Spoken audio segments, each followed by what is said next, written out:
Guys कैसे हैं आप लोग कैसे हैं आप लोग। Welcome back to other reacting video. तो आज हम आए का बेन 10 के गाने ट्रिक्स सुना है तो उसके एक्सप्लेनेशन वीडियो के साथ आया हूँ मैं आज देखने की। रात भी हो रही है, कुछ भूतिया देखता हूँ, पर मैं अब लाइफ और लग्जरी नहीं देखने वाला। देखो रात के देखो, अब दिखाता हूँ 11:30 बज रहे हैं, तो दिखा सकता हूँ मैं। तो आज मेरे को यही मिला था, तो आज सोच रहा हूँ मैं यही देख लेते हैं। तो ठीक है, वीडियो स्टार्ट करते हैं। और पूरा क्रेडिट जाता है हमारे फेंटेन के को। शाउट साइबर ने सुपर थैंक्स करके दिया था और बोला था कि भाई के लिए सबसे पहला सुपर थैंक्स था, तो इसके लिए तुम्हारा बहुत बहुत शुक्रिया। एंड हाँ यार, तुम्हें शायद नाम बदलने की जरूरत है। एनीवेज, तो अब मैं कार्नेट्रिक्स का थोड़ा सा कॉन्टेक्स्ट बता देता हूँ तुम्हें। तो बेसिकली कार्नेट्रिक्स की जो ये स्टोरी है, कार्नेट्रिक्स असल में कोई ऑफिशियल या कैनन चीज नहीं है बेन 10 में, बल्कि ये एक फैन मेड मिनी कॉमिक है जिसको क्रिएट किया है @Cannibal099 नाम के एक टिकटॉकर ने। पर क्योंकि टिकटॉक तो इंडिया में बैन है, तो वहाँ पे तो हम इस मिनी कॉमिक को देख नहीं सकते। पर इसी मिनी कॉमिक की दोनों वीडियोस यूट्यूब पर ही JHG कॉमिक नाम के एक चैनल पर देखने को मिल जाएंगी। तो इसलिए मैं सजेस्ट करूंगा कि तुम पहले उनकी ओरिजिनल वीडियोस को जाके देख लो, जिनका लिंक मैं डिस्क्रिप्शन में भी दे दूंगा, क्योंकि ओरिजिनल क्रिएटर्स को भी तो सपोर्ट मिलना चाहिए ना। तो अब फाइनली बढ़ते हैं एक्सप्लेनेशन की तरफ। तो हम सब ये बात जानते हैं कि ओमनिट्रिक्स को बनाने के एजमत के पास कई सारे रीजंस थे, जिनमें से एक मेन रीजन ये भी था कि ताकि जितने भी इंटेलिजेंट यानी कि सेंटिएंट लाइफ फॉर्म्स है, उन सभी को स्टडी किया जा सके और उन सभी के डीएनए को प्रिजर्व करके रखा जा सके, ताकि अगर उनमें से कोई स्पीशीज विलुप्त हो जाती है यानी कि एक्सटिंक्ट हो जाती है, तो उन्हें वापस रिस्टोर भी किया जा सके। लेकिन ये कहानी है एक ऐसे अल्टरनेट यूनिवर्स की, जहाँ पे एजमत ने यूनिवर्स की लाइफ फॉर्म्स को बचाने के मकसद से ओमनिट्रिक्स को नहीं बनाया, बल्कि उसने यूनिवर्स की हर एक लाइफ फॉर्म को खत्म करने के मकसद से ओमनिट्रिक्स को बनाया। और जब ये ओमनिट्रिक्स या तो इस वाले यूनिवर्स के अंदर गाइस, जो एजमत है जिसने ओमनिट्रिक्स को बनाया है, वो ईवल है। मतलब वो ये चाह रहा है कि पूरी दुनिया का अंत करने के लिए। भाई साहब, ये एजमत थोड़ा क्रीपी सा लग रहा था।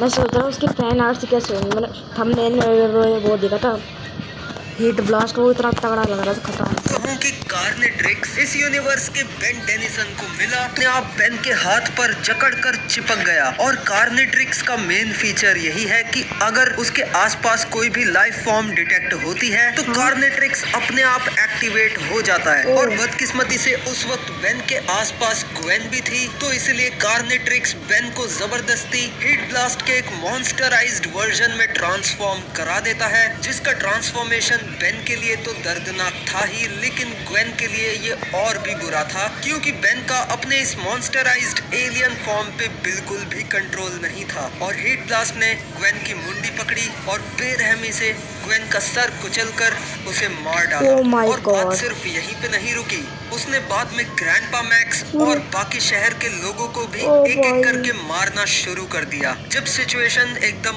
आउट ऑफ कंट्रोल हो गई, तो देश की मिलिट्री भी इन्वॉल्व हो गई। और फिर कार्नेट्रिक्स ने बेन को ट्रांसफॉर्म करा दिया एलियन एक्स में, जिसके बाद उसने अपने अर्थ और यूनिवर्स को डिस्ट्रॉय कर दिया। और जब ये दूसरे यूनिवर्सेस के लिए भी खतरा बन गया, तो प्रोफेसर पैराडॉक्स की इस पर नजर पड़ी और इसे रोकने के लिए उन्होंने कई सारे बेन टेनिसन्स को जमा किया, एक टीम बनाई और एक बहुत ही घमासान लड़ाई के बाद फाइनली उन्होंने मिलकर इसे रोक ही दिया। पर उस लड़ाई के दौरान कई सारे बेन टेनिसन्स की जान भी चली गई। आखिर में बेन 10,000 ने एटॉमिक्स बनकर कार्नेट्रिक्स को हमेशा के लिए डिस्ट्रॉय कर दिया। और कुछ सेलेस्टियल सेपियंस की मदद से कार्नेट्रिक्स वाले यूनिवर्स को भी वापस से रिस्टोर कर दिया गया।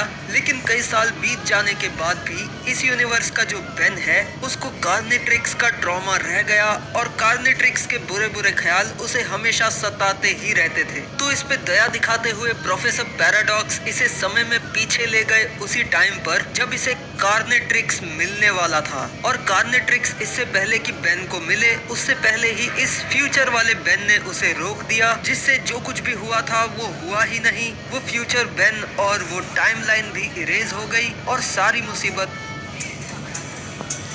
As a startup owner, I've seen the needs of कई सारे मेरे मन में अभी क्वेश्चंस आ रहे हैं जो कि शायद तुम्हारे मन में भी आ रहे होंगे, तो चलो उन्हें भी डिस्कस कर ही लेते हैं। इन क्वेश्चंस के जवाब मेरे हिसाब से क्या हो सकते हैं ये तो मैं बताऊंगा ही, लेकिन तुम्हारे हिसाब से इन क्वेश्चंस के जवाब क्या हो सकते हैं ये भी तुम मुझे कमेंट्स में जरूर बताना। पहला क्वेश्चन, एजमत को किसने मारा? अब वैसे एजमत को किसने मारा ये हमें डायरेक्टली तो नहीं दिखाया गया, लेकिन एजमत की डेड बॉडी दिखने से पहले हमें दो सिलुएट्स दिखाए गए थे जो कि देखने में टेट्रैक्स और विल्गैक्स के जैसे लग रहे थे। तो हो सकता है कि उन्हीं दोनों ने एजमत को यहाँ मारा हो, और ये भी पॉसिबल है कि इस यूनिवर्स में टेट्रैक्स और विल्गैक्स दोनों ही बुरे नहीं बल्कि अच्छे लोग हो, और वो एजमत को यहाँ मारने इसीलिए आए थे ताकि वो कार्नेट्रिक्स को लॉन्च ना कर पाए। और इसी से मेरा दूसरा सवाल भी निकल के आता है कि इस यूनिवर्स में एजमत इतना बुरा क्यों है और उसे लाइफ से इतनी नफरत क्यों है, और वो यूनिवर्स की हर एक लाइफ फॉर्म को खत्म क्यों करना चाहता है? ऐसा क्या हुआ एजमत के साथ जो वो इतना ज्यादा बेरहम हो वही गया तो और यही सभी मेरे को चीजों जानना से है। इतनी नफरत करने लगा? इससे रिलेटेड हमें इस मिनी कॉमिक में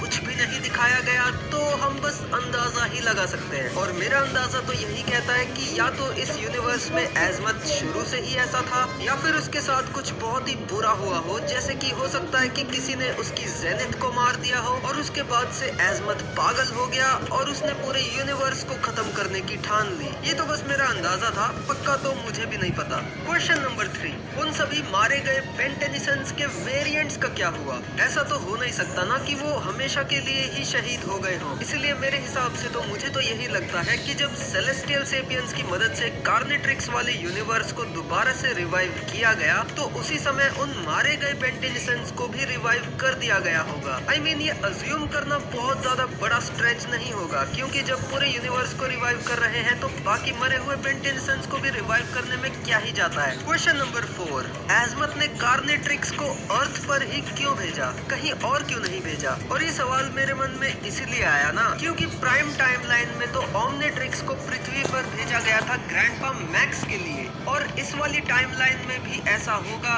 ऐसा मुझे लगता नहीं। तो फिर क्या रीजन हो सकता है एजमत का कार्नेट्रिक्स को पृथ्वी पे भेजने का? रिबूट वाली टाइमलाइन में एजमत ने पृथ्वी पे ओमनिट्रिक्स को भेजा था विल्गैक्स और उसके जैसे लोगों से छुपाए रखने के लिए, क्योंकि एजमत के अकॉर्डिंग पृथ्वी यूनिवर्स का सबसे अनइंटेलिजेंट प्लेनेट है। और अगर इसी वाले लॉजिक को मैं इस वाली टाइमलाइन में भी अप्लाई करूं, तो इस टाइमलाइन के एजमत के अकॉर्डिंग भी पृथ्वी यूनिवर्स का सबसे अनइंटेलिजेंट प्लेनेट होगा, और इस वजह से एजमत पृथ्वी को सबसे इंफीरियर प्लेनेट भी समझता होगा। तो इसलिए उसने शायद सोचा होगा यूनिवर्स की डिस्ट्रक्शन सबसे पहले इसी इंफीरियर तुच्छ प्लेनेट के साथ होनी चाहिए, और क्योंकि वहाँ पे गैलेक्सी का सबसे महान प्लम्बर मैक्स टेनिसन अभी मत बोले। क्यों ना उसी के हाथों ये पूरा डिस्ट्रक्शन करवाया जाए, पर गलती से कार्नेट्रिक्स बेन को मिल गया। एंड अब मेरा फाइनल क्वेश्चन नंबर 5 ये है कि लास्ट में हमने देखा कि फ्यूचर वाले बेन ने अपने पास्ट वाले बेन को कार्नेट्रिक्स मिलने से रोक दिया और सारी मुसीबत टल गई, लेकिन उस टाइमलाइन में कार्नेट्रिक्स तो वहीं पर है ना अभी भी, और वो बेन को नहीं मिला, ठीक है, लेकिन किसी और को तो वो मिल सकता है ना।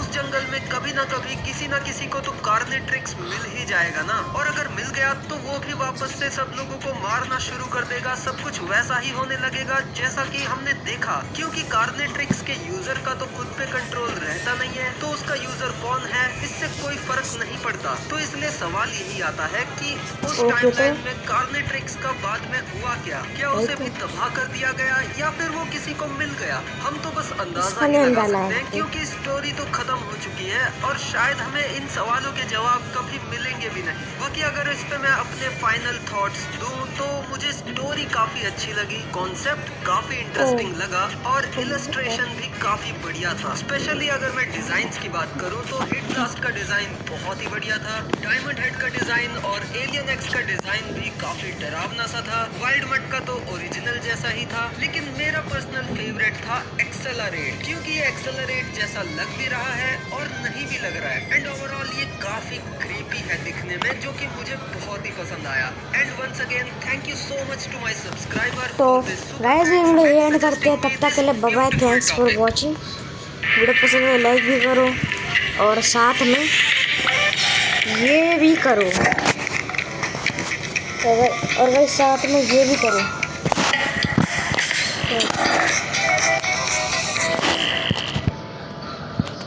गाइस 3 के करा दो मेरे ऐसे कर।